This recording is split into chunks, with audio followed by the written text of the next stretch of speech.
하나님 말씀 보겠습니다. 창세기 12장 1절부터 3절까지 보겠습니다.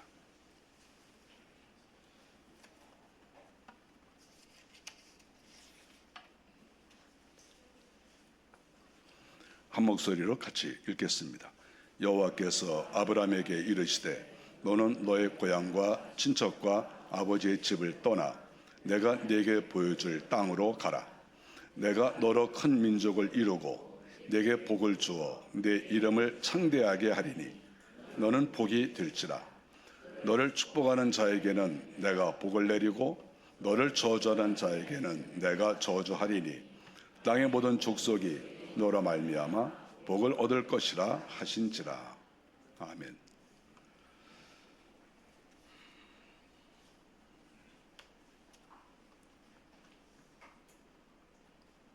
아브라함에 대한 이야기입니다.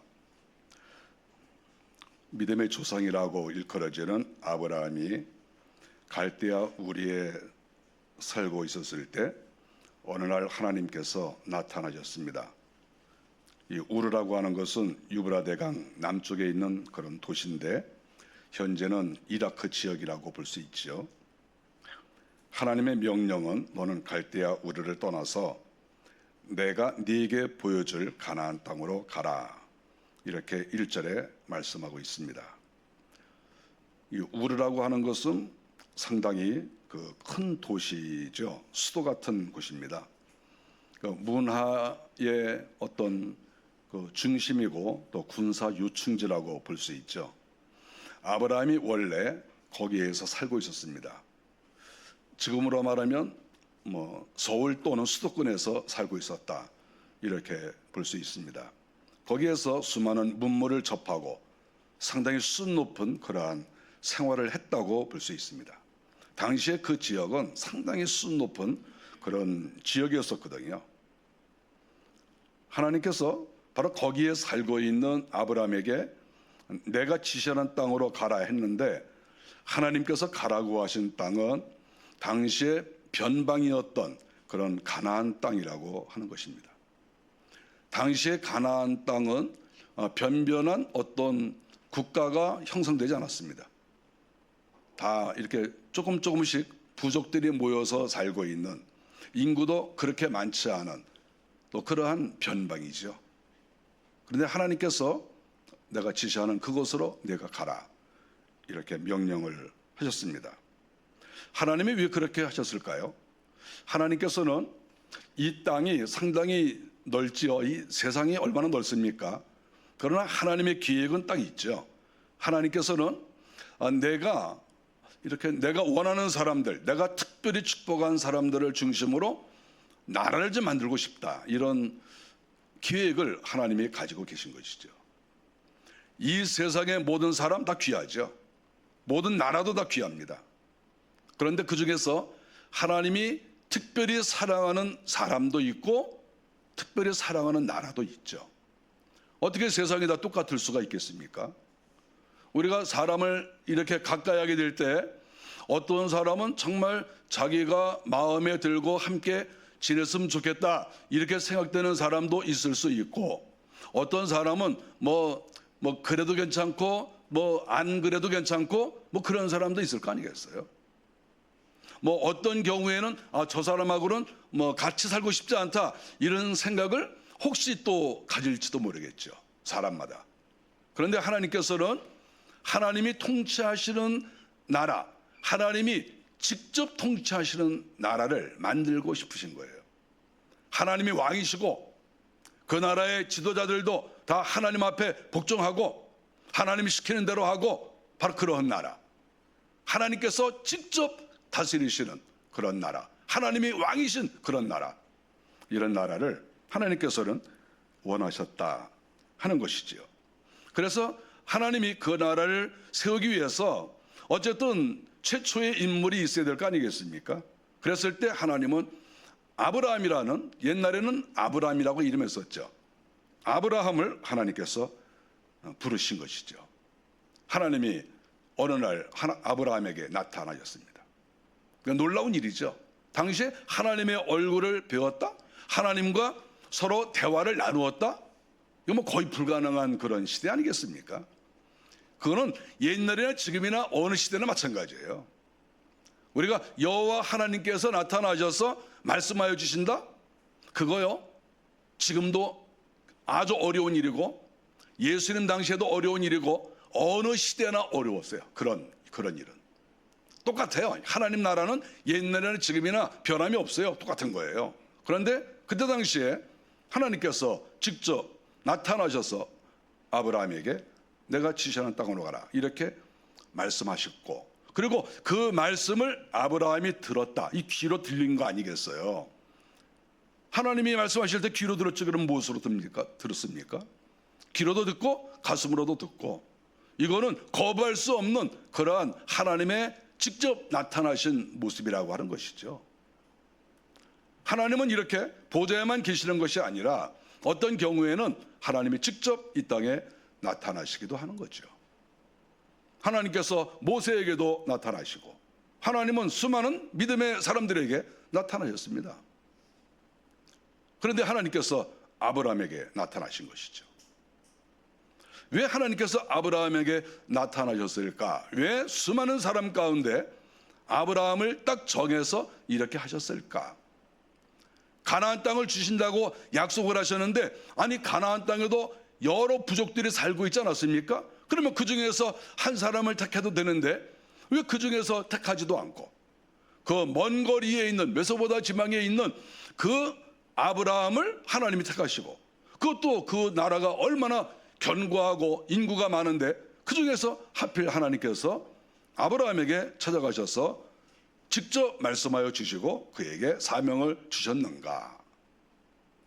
이거는 생각해봐도 놀라운 일이죠. 우리는 이렇게 생각할 수 있습니다.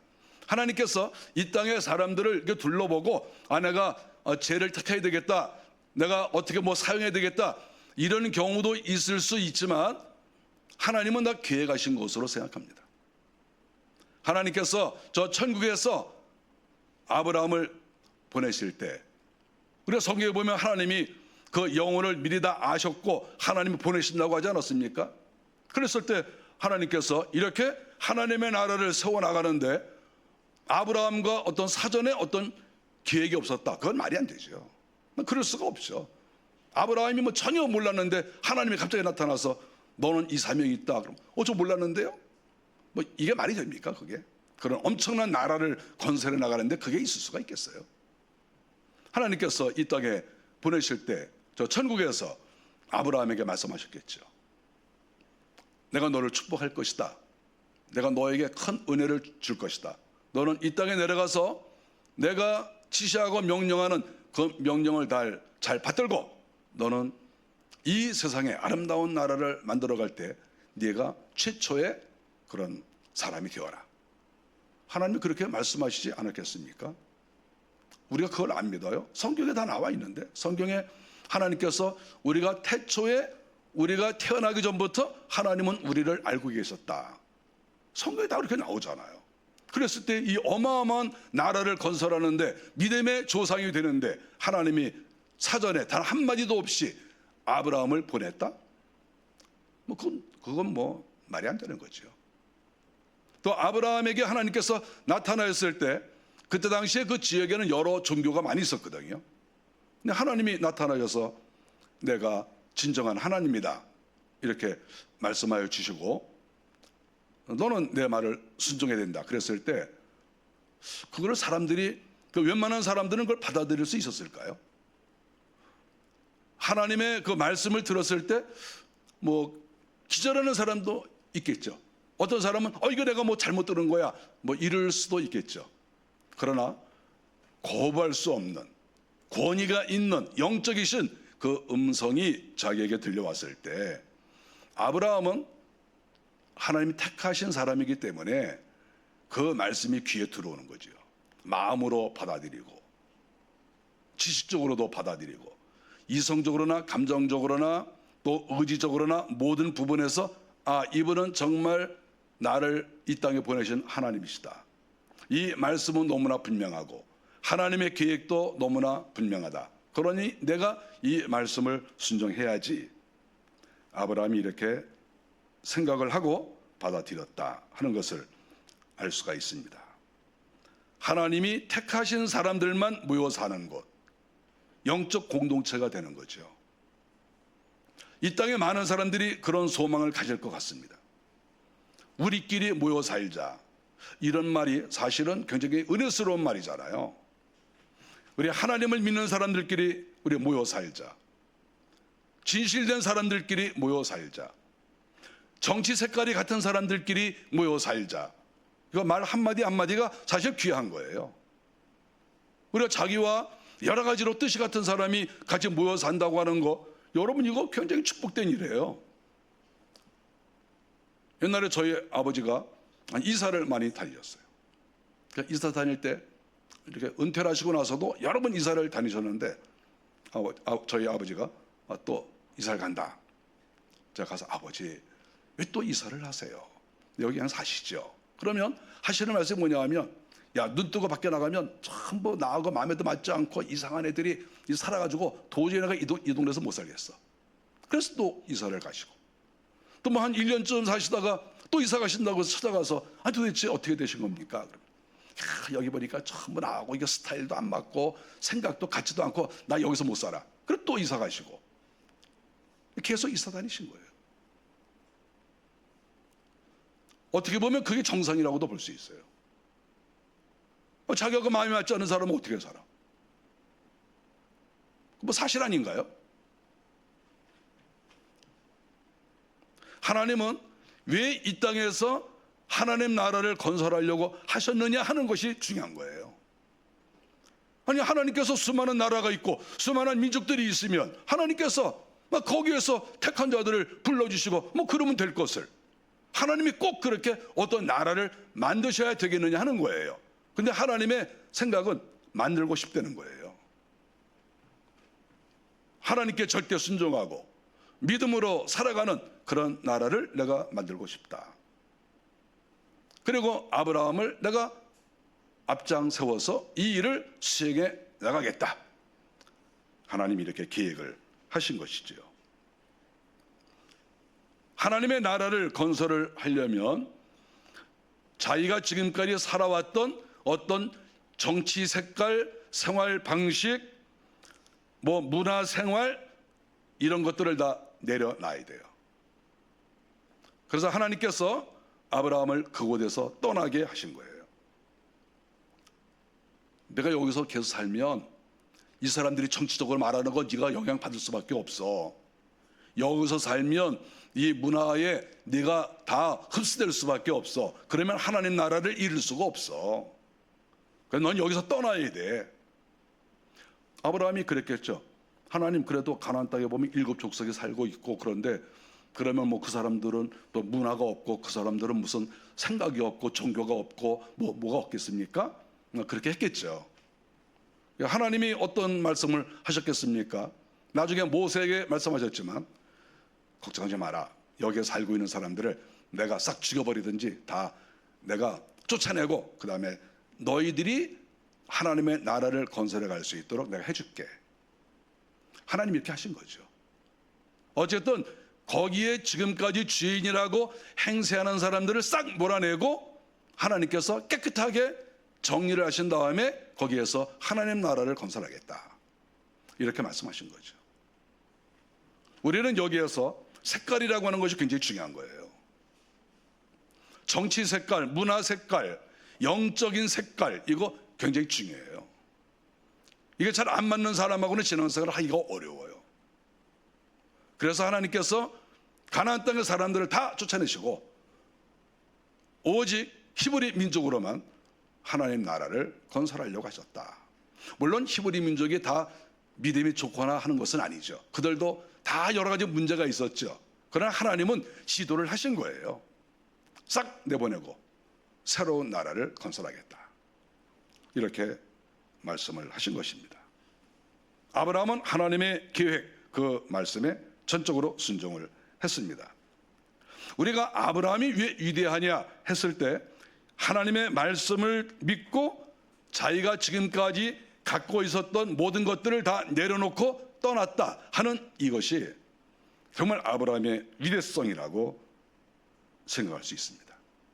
우리가 성경을 볼 때 아브라함은 후회한 적이 없어요.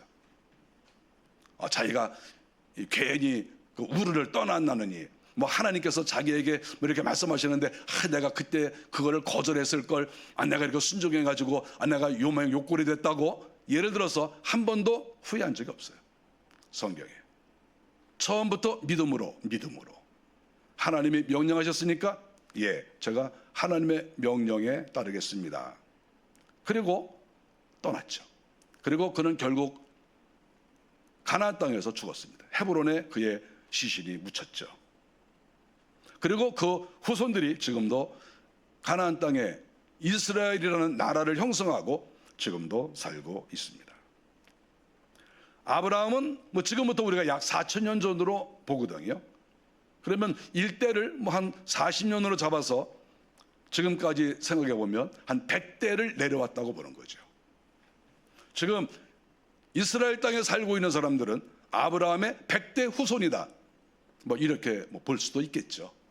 뭐 정확한 건 아니지만 우리가 그렇게 볼 수도 있어요. 100대 후손. 하나님이 축복하시니까 여러 가지 난관과 어려움이 있지만 결국은 그 명맥을 유지해 나간다 하는 것을 알 수 있습니다. 하나님의 말씀 앞에 겸손하게 엎드려 순종하는 것, 이것은 정말 위대한 사람들에게 나타나는 중요한 덕목이다, 이렇게 볼 수 있습니다. 하나님께서 아브라함에게 또 말씀하신 것은 2절에 보니까 너는 복이 될지라, 이렇게 말씀을 했습니다. 복이 될지라. 우리가 먼저 쓰던 옛날 성경에서는 복의 근원이 될지라, 이렇게 말씀하고 있습니다. 뭐 복이 될지라 보다도 복의 근원이 될지라가 좀 더 이렇게 마음에 당겨요. 복이 된다, 뭐 감사하죠. 복이 된다니까. 그런데 옛날 성경처럼 복의 근원이 된다 그러면 더 좀 무게감이 있고, 한편으로는 근원이라고 하니까 더 어떤 힘이 생기고 마음이 더 기쁠 수가 있죠. 옛날 번역이 더 좋지 않겠어요? 복의 근원이 될 것이다. 복이 될 것이다. 너 복이 될 거야. 너 내가 명령한 대로 순종하면 너는 복의 근원이 되고 너는 복이 된다. 우리가 하나님 말씀 앞에 순종하는 거는 손해가 아니에요. 하나님은 하나님 말씀 들어가지고 우리 집 망했어요, 하나님 말씀 들어가지고 내 인생 이렇게 됐어요, 이런 것은 나타날 수가 없어요. 절대 그건 불가능해요. 어떻게 믿음대로 살았는데 망합니까? 어떻게 하나님 말씀대로 순종했는데 내 처지가 이상하게 됩니까? 그건 상상할 수도 없는 거예요. 어떻게 그게 가능합니까? 하나님이 아브라함에게 말씀하셨잖아요. 너는 복의 근원이 된다. 너는 복이다. 이렇게 말씀하셨잖아요. 하나님 말씀하십니다. 너로 큰 민족을 이루고 네 이름을 창대하게 할 것이다. 하나님은 민족을 이룬다고 그랬어요. 너 혼자 출발하지만 네 아내와 출발하고 지금 네가 자식 하나 없지만 분명히 너는 큰 민족을 이룬다. 지금 아브라함이 떠날 때는 자녀가 없었잖아요. 그런데 너는 큰 민족을 이룬다. 너 분명히 자식 낳을 것이고 점점 퍼져나가서 큰 민족이 될 것이다. 너 걱정하지 마. 내 이름이 창대하게 될 것이다. 너 인생 살 때 이럭저럭 살다가 이럭저럭 인생 끝나는 게 아니고 내 이름이 많은 사람 앞에서 높아지고 사람들이 내 이름을 칭송하고 사람들이 내 이름을 영원히 기억할 것이다. 이렇게 말씀을 하신 것입니다. 이 땅에서만 높아지는 게 아니라 하늘나라에서도 높아질 거 아니겠어요? 우리는 아브라함보다 더 위대한 인물을 그렇게 쉽게 발견할 수가 없어요. 그러니까 아브라함은 24장로 중에 한 명이 된다는 데 대해서 의심하지 않습니다. 그 누가 의심하겠어요? 하나님 말씀 앞에 순종했을 때 하나님은 이 땅에서도 그를 큰 민족을 이루는, 그리고 이름이 높아지는 축복도 내려주시고 하늘나라에서도 다른 사람과 비견할 수 없는 그러한 신분을 하나님께서 허락해 주셨다. 이렇게 우리는 성경을 통해서 말할 수가 있습니다. 말씀에 순종한다는 것은 이런 거예요. 우리가 예수를 믿는다, 말씀대로 산다, 하나님께서 명령하실 때 순종한다 하는 그러한 의미는 바로 이러한 의미예요. 저는 이거를 믿어요.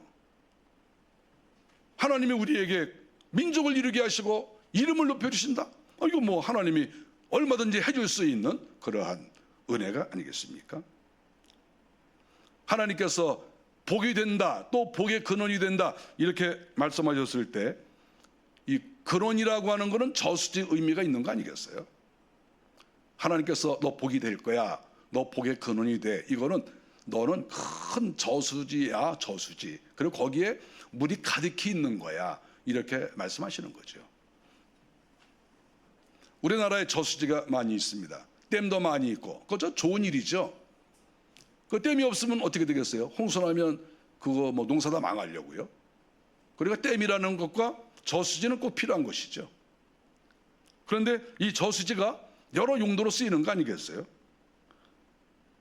뭐 공업용수로도 쓸 수 있고, 또 농업용수, 또 뭐 생활용수로도 쓸 수 있는, 이 물을 저장해 둔다고 하는 것은 이거는 너무나도 아름다운 일이죠. 하나님께서 아브라함에게 이런 저수지 같은 은혜를 주신 거예요. 너는 상당히 좋은 것들을 소유하게 될 것이다, 저수지처럼. 그리고 너에게서부터 모든 좋은 것들이 흘러내려올 것이다, 이런 말씀을 하신 거예요. 너 복의 근원이 돼. 너 아주 복덩어리야. 너는 복의 원조야. 이렇게 말씀을 하신 것입니다. 이게 얼마나 영광스러운 그런 말씀입니까? 있으나 마나한 사람도 아니고, 또 손해를 끼치는 그런 사람도 아니고, 수많은 사람 가운데 이렇게 높여주시는 이러한 영광스러운 일이죠. 하나님의 말씀 앞에 순종하면 이렇게 되는 거 아니겠습니까? 우리는 어떤 것이든지 이런 수장이 된다고 하는 것은 부담스러운 일입니다. 우리 학교 다닐 때 뭐 반장들 하시잖아요. 그 반장 그거 어려워요. 가장이 된다는 것도 그거 쉬운 일 아닙니다. 몇 사람 되지 않지만 그 가정을 이끌어간다는 것도 그거 어려운 일이에요. 교회도 마찬가지예요. 교회에 담임 목사가 된다는 것은 어려운 일이에요. 성도가 많든지 적든지 항상 여러 가지 문제가 있는데 그거를 잘 지도하고 돌파해 나가는 것은 어려운 일이에요. 조그만 사업체 하나를 해도 어려워요. 매출이 많지 않은 그런 조그만 기업체 운영하는 것도 그 쉬운 일이 아니에요. 그러니까 머리 많이 써야 되고 잠도 못 자고 다 그런 거예요. 이 세상에 쉬운 일이 어디 있어요? 그런데 민족을 이루어 나간다, 민족의 시조가 된다, 이거요 아무나 못하는 거예요. 그만한 자격이 있어야 되는 거죠. 우리가 이 세상의 모든 일이 자격이 있어야 하는 거예요. 그만한 역량, 그만한 자격이 있어야 되는 거죠. 하나님이 특별히 은혜를 주셔야 이것이 가능한 것이 아니겠습니까? 아브라함은 우리와 똑같은 성정을 가지고 있지만, 그러나 하나님을 의지하고 하나님의 명령하신 것들을 하나하나 다 이루어 나갔다 하는 것입니다. 우리가 이런 것을 볼 때 아브라함은 단순하게 한 개인으로서 살아갔다 하기보다는 민족의 어떤 창시자로서 어떻게 보면 공직자의 마음으로 살아갔다, 이렇게 볼 수가 있어요. 공직자죠, 공직자. 하나님이 민족을 이루고 나라를 이룬다고 하셨으니까 그거는 공직자와 마찬가지죠. 공무원이라고도 볼 수 있죠. 공무원. 당연한 거 아니겠어요? 아브라함은 그런 마음으로 살아갔습니다. 그런 사람은 여러 가지로 해야 될 일이 많이 있죠. 가정도 잘 돌아봐야 되고, 또 국가도 잘 돌아봐야 되고, 또 여러 사람들을 돌아봐야 되는 막중한 그런 업무가 있는 거죠. 사람은 높아질수록 할 일이 많은 거예요. 할 일이 없는 사람은 좋은 게 아니에요. 저 할 일이 별로 없습니다 그러면 그 사람은 이 땅에서 별로 존중받는 사람이 아니에요. 우리가 기업체를 운영하시는 사람들도, 그리고 큰 기업을 운영하는 사람들은 거의 시간이 없어요. 제가 이렇게 부유하신 분들 이렇게 가끔 뭐 만나기도 하고 그러는데, 그런 분들 시간이 없어요. 시간이 너무 할 일이 많으니까 여기저기 갈 일이 많아요. 그리고 하나하나가 다 중대한 일이에요. 여차 잘못했다간 큰일 나는 문제들, 이런 문제들이 쌓여 있어요. 쌓여 있어. 그러니까 그 마음이 편하겠어요. 아브라함은 바로 이러한 그 중압감을 가지고 하나님의 명령에 순종해 나갔다 하는 것이죠. 하나님이 3절에 이런 말씀을 해주셨습니다. 모든 족속이 너로 말미암아 복을 받는다, 이렇게 말씀을 했어요. 그래서 옛날 번역을 복의 근원이라고 번역을 한 거예요. 왜냐하면 모든 민족, 모든 사람들이 너로 인해서 복을 받는다고 했으니까. 그러니까 복의 저수지가 아니겠어요? 그러니까 아브라함은 단순하게 자기만 복을 받는 게 아니라, 자기의 영역만 복을 받는 게 아니라 그 사람을 통해서 수많은 사람들이 복을 받는다는 거예요. 이거는 자기 족속뿐만 아니라 이방 족속이라도 아브라함 때문에 복을 받는다는 거예요. 너로 인하여 복을 받는다. 너와 가까이 하는 사람, 너를 칭송하는 사람, 너의 말을 듣는 사람, 그런 사람들 다 복 받는다. 하나님이 아브라함에게 이렇게 말씀해 주셨습니다. 이거는 놀라운 신분이죠. 아니, 아브라함을 따라가고 아브라함의 말만 들으면 복을 받는다는 거 아니겠어요? 그러니 그 아브라함은 얼마나 존귀한 사람입니까? 그 아들 이삭도 아브라함의 그 장막 안에 거했죠. 나중에 아버지로부터 그 모든 좋은 것들을 다 물려받았죠. 그래서 이삭은 뭐 대단하게 수고한 건 없지만 그는 또 거부가 됐습니다. 아버지가 다 물려준 거죠.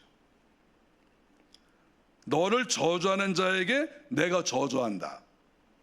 우리가 이 말씀은 좀 이렇게 여운이 좀 있어요. 이렇게 마음에 찔림도 있고 약간 가슴이 좀 답답해져요. 저는 이 말씀을 들을 때 약간 좀 이렇게 무거워요. 이렇게 마음이. 왜냐하면 너를 저주하는 자에게 내가 저주한다 그랬으니까. 이거 얼마나 무서운 말이에요. 그렇지 않겠어요? 만일에 주변 사람들이 너를 욕해? 주변 사람들이 너에게 손해를 끼쳐? 야, 걱정하지 마. 내가 가서 싹 죽여버릴 거야.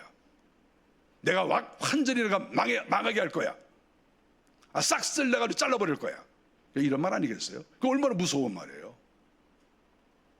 하나님이 나를 그렇게 인정해 주신다, 존귀하게 여기신다, 이거는 감사할 일이지만 주변 사람들이 괜히 그 사람 건드렸다가 망하는 거 아니에요? 욕 한마디 하고 좀 손해 좀 끼치게 했는데 나중에 보니까 하나님이 폭삭 망하게 했어요. 그러면 이거 얼마나 이게 부담되는 일입니까? 근데 하나님이 그렇게 하신다고 했어요. 너 걱정하지 마. 너 이 나라 떠나서 다른 나라 가고 수많은 일들을 겪을 것인데 너를 잘 대해주면 내가 그 사람들 복을 줄 건데 만일에 너 그 사람들이 너 해롭게 하면 걱정하지 마. 내가 그냥 박살내버릴 테니까. 그런 말씀이잖아요. 저는 이런 걸 가만히 보면서 만일에 제가 이제 주인공이라고 생각을 해보는 거예요. 뭐 여러분은 이런 말씀 들을 때 다 주인공이라고 생각하죠? 예? 안 그렇습니까? 그럼 만일에 하나님이 나를 복의 근원이라고 말씀하시고 또 복의 저수지라고 말하고 너 건드리면 다 죽인다, 내가 박살내버린다, 만일에 이런 말씀이 있으면 항상 우리는 나를 대입시키잖아요. 저도 대입시켰죠. 그랬을 때 만일에 어떤 사람이 저 뭐 한 목사 말이야, 저 뭐 어쩌고 저쩌고 그래가지고 뭐 못된 놈이야, 만일에 누가 그랬어, 그러면 하나님은 어떻게 하시겠어요? 내가 그냥 싹 죽여버린다. 근데 그거 아니겠어요? 근데 만일에 저에게 이렇게 잘 대우해드리고 뭐 이렇게 협력을 잘하고 그러면 하나님께서 너한테 협력을 잘해? 그러면 내가 그 사람을 내가 복을 내려주지. 이런 거하고 똑같잖아요. 근데 이것은 저에게만 해당되는 게 아니고 여기 계신 성도들 한 사람 한 사람이 주님의 말씀을 듣고 순종하고 나가면 하나님이 똑같은 은혜를 주실 거 아니겠어요? 이게 아브라함만 그런 거겠어요? 우리도 똑같은 거예요. 저는 저희 아버지가 가끔 그런 말씀하셨어요. 나 건드리는 놈은 다 죽더라. 그래서 저는 우리 아버지가 목사님이 그런 말씀하실 때마다 제가 아주 괴로웠어요. 이제 목사가 되면 나를 욕하고 건드리는 사람이 있고 괴롭히는 사람이 있으면 주여 불쌍히 여겨주시고 복을 내려주세요, 이렇게 하는 게 목사 아닌가요? 여러분 어떻게 생각해요?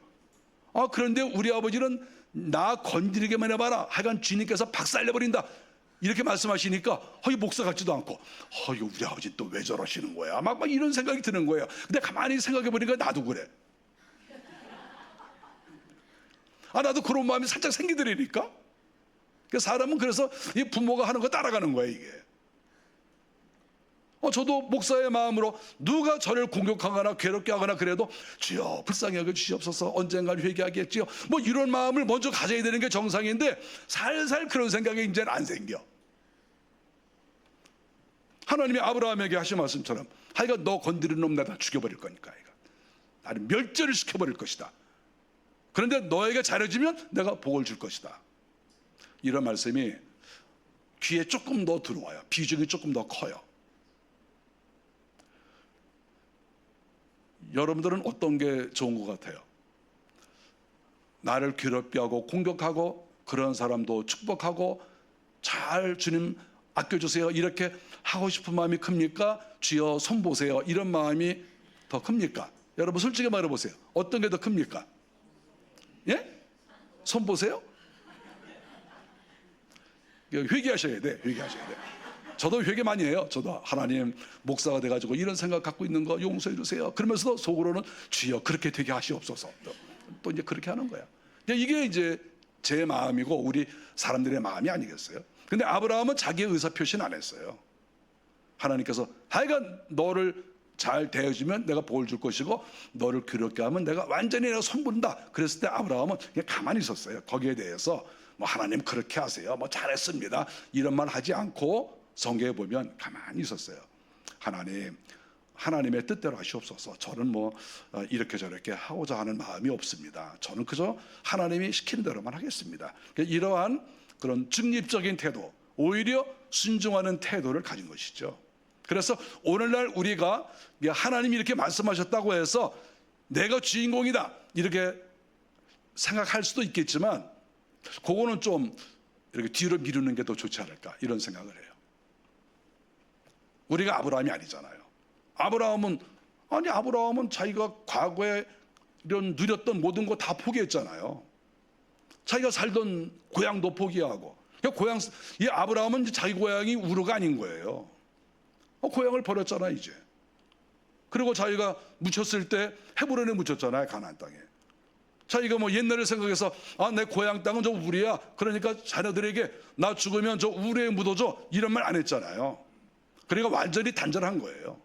고향과 단절한 거예요. 그런 사람하고 여전히 고향 그러는 사람하고 하나님이 똑같이 대우해 주시겠어요?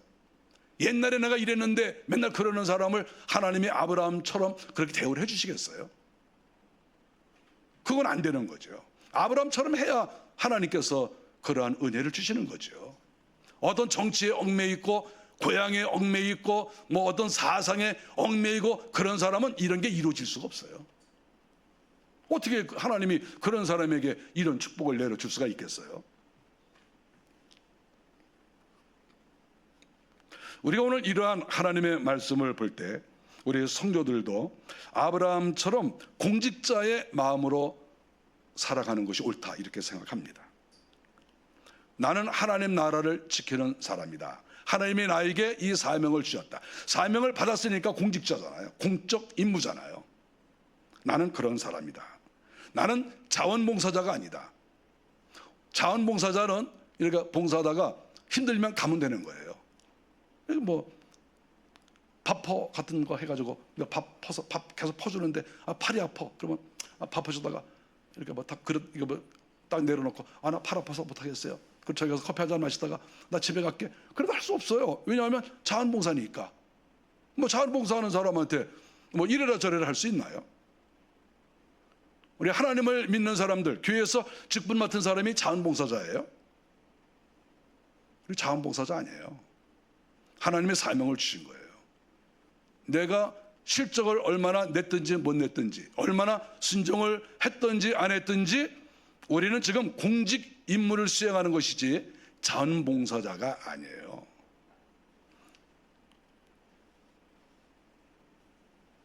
우리는 주의 나라를 위해서 충성을 다해야 돼요. 최선을 다해서. 그러면 하나님께서 우리를 아브라함에게 내리셨던 은혜를 우리에게 내려주실 수도 있어요. 그러나 우리가 아브라함은 닮아가지 않으면서 아브라함에게 누렸던 복만 나에게 달라 그랬을 때 하나님이 주실 리가 없겠죠.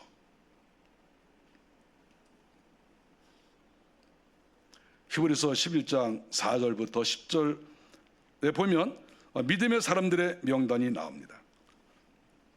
성경에 보니까 믿음으로 계속 이렇게 얘기를 하고 있죠. 그래서 우리가 믿음장이라고 얘기하지 않습니까? 8절에 보면 아브라함은 부름을 받았을 때 순종했다 이렇게 나오고 있어요. 순종했다. 이것을 히브리 기자가 강조하고 있는 거예요. 아브라함에 대해서 도대체 아브라함이 어떤 인물이냐 그랬을 때 한마디로 순종했다 이렇게 성경은 기록하고 있습니다. 알지 못하는 땅으로 갔다 또 이렇게 말씀하고 있는 거죠. 불확실하지만 하나님이 명령하시는 거니까 내가 순종한다. 이것이 아브라함의 믿음입니다. 정말 훌륭한 믿음이죠. 이런 믿음을 가지고 우리는 지금도 하나님을 믿는 것이고 주의 나라를 위해서 일하는 것입니다. 아브라함은 자기의 고향을 떠났습니다. 자기의 조상과 결별한 거죠. 아버지와도 결별했죠. 그 아버지가 가나안 땅에 들어오지 못했죠. 아브라함은 다 끊어버린 거예요. 물론 그의 피는 어떤 다른 종족에게 있었겠죠. 그렇지만 그는 영적으로, 정신적으로, 마음으로 과거와 단절한 거예요. 그리고 내가 조상이다 이렇게 생각한 거죠. 하나님이 그렇게 하라고 했어요. 내가 조상이다. 내가 믿음의 조상이야. 내가 여러 가지로 물려받은 게 많이 있지만 조상으로부터 내가 단절한 거야. 내 끝이야. 그 사람들이 나에게 영향 줄 수 없어. 나는 이제 내가 조상이 되는 거야. 내가 믿음의 조상이야. 이런 담대한 마음을 가졌죠. 우리가 오늘날에 아브라함의 믿음을 본받기를 원한다고 하면 우리는 내가 지금까지 속해 있었던 그런 어떤 정치 색깔 그리고 어떤 고향, 지역, 어떤 사상, 어떤 것들 그것이 어떤 것이든지 간에 그것을 끊어내야 돼요. 그거를 끊어내지 않고는 하나님께서 그 사람을 귀하게 쓸 수가 없어요. 믿음의 조상이 될 수가 없어요. 그것을 끊어내기 위해서는 이 시대에 어떤 일을 해야 되겠습니까? 우리는 선조들의 죄와 단절을 해야 돼요. 죄를 회개해야죠. 선조들이 지은 죄, 선조들이 가졌던 문화, 이 잘못된 문화, 이 문화와도 단절을 해야 되는 거예요. 내가 믿음의 조상이 되겠다. 내가 선구자가 되어야 되겠다. 지금부터야 우리 집은 나 지금부터 하나님 앞에 충성하고 내가 우리 집을 완전히 새롭게 내가 만들어 갈 거야. 이러한 마음을 가져야 그것이 진정한 아브라함의 후손이 아닐까요?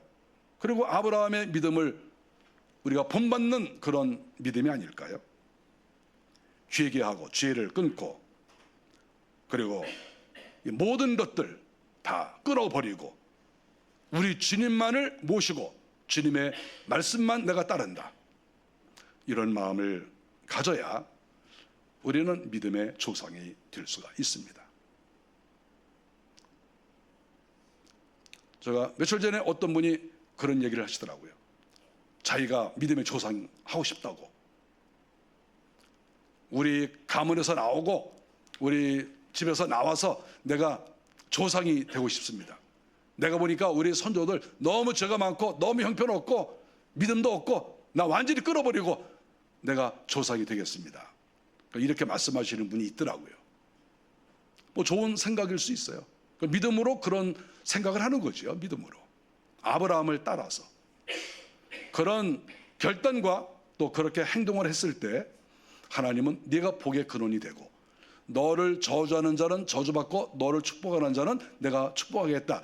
이러한 하나님의 음성을 들을 수가 있는 거예요. 아브라함은 가나안 땅에 들어와서 13장 4절에 보면 애굽에서 돌아와서는 베델에서 여호와의 이름을 불렀다. 13장 18절에서는 헤브론에서 여호와를 위하여 제단을 쌓았다. 성경은 이것을 기록하고 있어요. 하나님의 말씀대로 순종하는 사람은 과연 어떻게 사는 것이냐? 늘 주님을 생각하고 하나님의 이름을 부르고 제단을 쌓고, 이것이 상당히 중요한 그러한 외형적 그런 믿음의 모습이죠.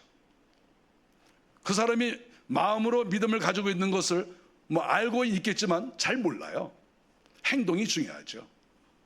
하나님 말씀 앞에 순종하려고 애쓰는 그러한 것을 보고 저 사람은 하나님의 사람이다, 이렇게 인정이 되겠죠. 우리나라 사람들은 이 경쟁 사회 속에 살고 있기 때문에 항상 다른 사람보다 내가 더 높아지고 잘하려고 하는 마음들이 있습니다. 그래서 1등을 좋아하는 사람들이 많죠. 이 사회가 만들어낸 것이죠. 이걸 누가 어떻게 할 수 없어요. 중요한 것은 과연 내가 믿음에 있어서도 선조가 될 의향이 있느냐 하는 것이죠. 내가 우리의 부모보다, 어떤 사람보다, 내 동창들보다 내가 믿음에 있어서는 내가 선조가 되어야 되겠다. 이것이 더 귀한 거 아닐까요? 끊을 거다 끊고, 벗어날 거 벗어나고, 마귀에게 묶여 있었다가 그걸 다 풀고 나와서 제가 이제는 주님의 제자가 되고 믿음의 선구자가 되겠습니다. 이런 마음을 갖고 있는 것은 너무나 아름다운 마음이 아닐까요? 우리 주님께서도 제자들을 부르실 때 다 버리고 나를 따르라, 이렇게 말씀을 했습니다. 똑같아요. 기독교는 옛날이나 지금이나 다른 게 아무것도 없어요. 버려야 주님을 따를 수가 있어요. 우리 교회 성도들이 진정으로 아브라함과 같은 하나님의 사랑과 은혜를 받기를 바라고, 그러기 위해서는 해결하고 끊어버려야 될 것이 많이 있다 하는 것들을 마음속에 받아들이시고 아름다운 믿음의 선조들이 다 되시기를 바랍니다. 기도하겠습니다. 하나님께서 척박한 그러한 문화를 가지고 있는 그런 나라에서 부르셔서 새로운 나라를 세우도록 하셨습니다. 하나님, 저희가 사는 이 나라, 이 분위기, 이 모든 것들이 정상이라고 우리가 볼 수 없습니다. 이러한 때 저희가 하나님의 말씀을 순종하고 말씀대로 사는 믿음의 선구자들이 될 수 있도록 하나님 도우시옵소서. 예수님의 이름으로 기도하옵나이다. 아멘.